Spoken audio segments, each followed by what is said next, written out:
Hello, and welcome back to day 29 of Popcornween. Thank God it's my last one. And tonight we're not really doing a scary movie, but it's definitely a Halloween movie.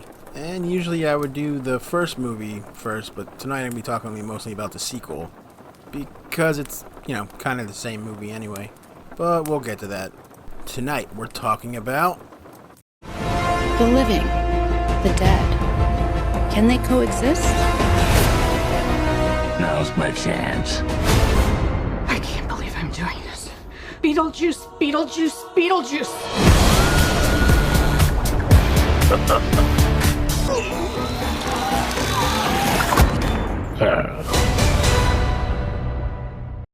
Yep, we're talking about the sequel to Beetlejuice. Another sequel people were demanding 30 years ago. And I'm not going to beat around the bush. This movie sucked. It might just be for kids, and, maybe that's why it was terrible, or studio interference. But can we just finally say Tim Burton fucking sucks?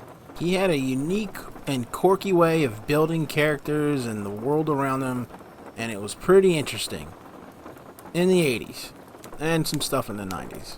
But after enough movies, you just realize he's all scenery and no substance. I don't care how much Johnny Depp likes working with him, the guy fucking sucked. The first Beetlejuice was unique and different, and just like, wow, what am I watching? It was very unique and had a pretty dark tone to it. You think I'm qualified? What I mean is, can you be scary? Oh, I know you're asking me. Can I be scary? What do you think of this? You like it? This sequel, on the other hand, it's so paint-by-numbers current Tim Burton, I'm surprised his wife wasn't in it.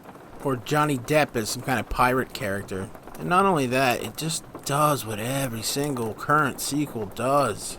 All the positive things that happen at the end of the movie, all the character building, all the conclusions are all just undone so that the second movie can happen. Remember how Lydia, who was always a confident, cocky little kid, she was just kind of depressed because her parents sucked. But at the end of the first one, all that went away when they went through all that stuff with Beetlejuice. She has a good relationship with her parents, and at the end of the movie, she's like doing well in school and like just a happy, normal teenager.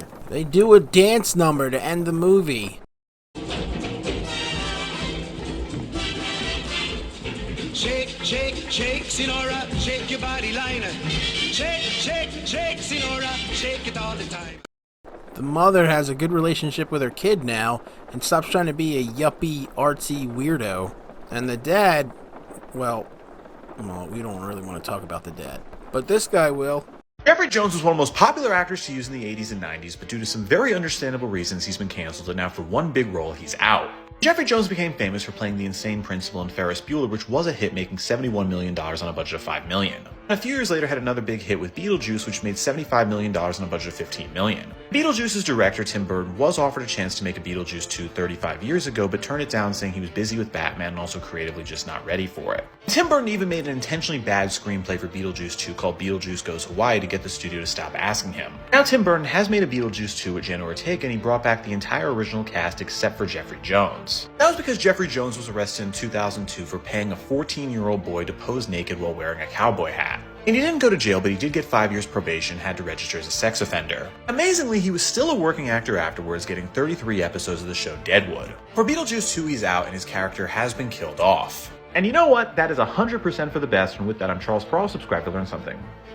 Okay, whatever bad thing you do to that character, I'm okay with. But anyway, all that growth and development is just completely undone.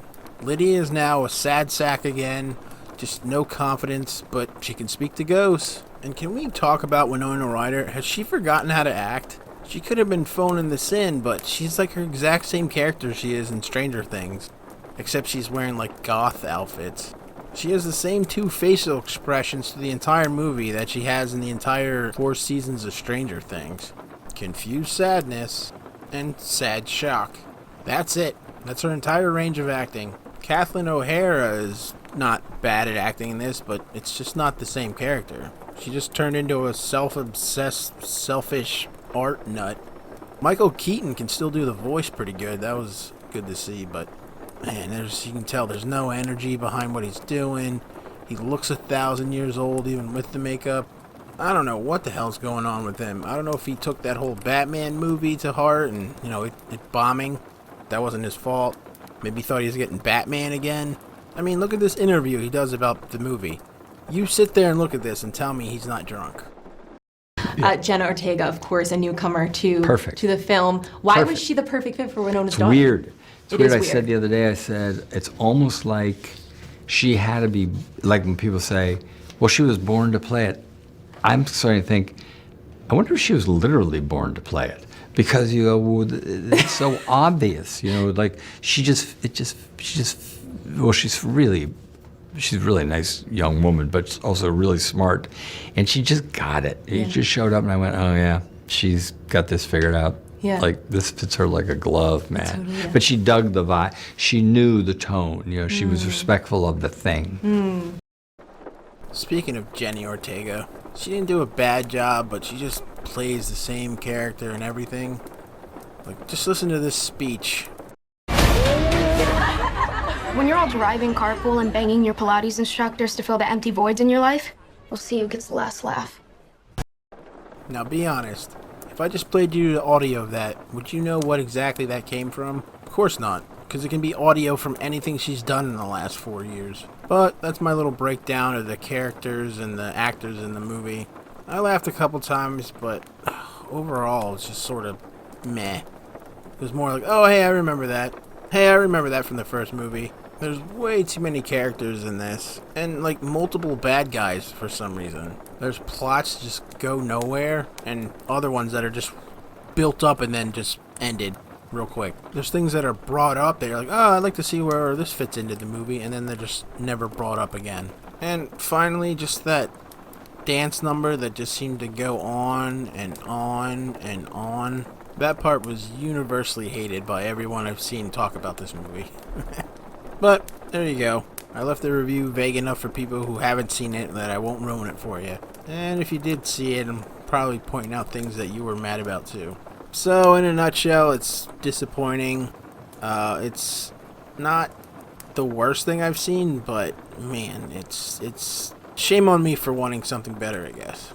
And if I have to like make myself say something positive, it's, you know, it's pretty safe for kids. You know, I think some of the stuff is more geared towards that, obviously, and you know, part that you yawned over would probably make them laugh.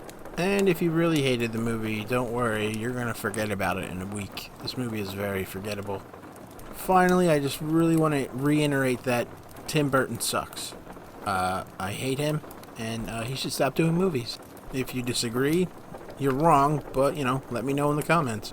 I usually say scare you later, but there won't be a scare you later. So you guys can go scare yourself.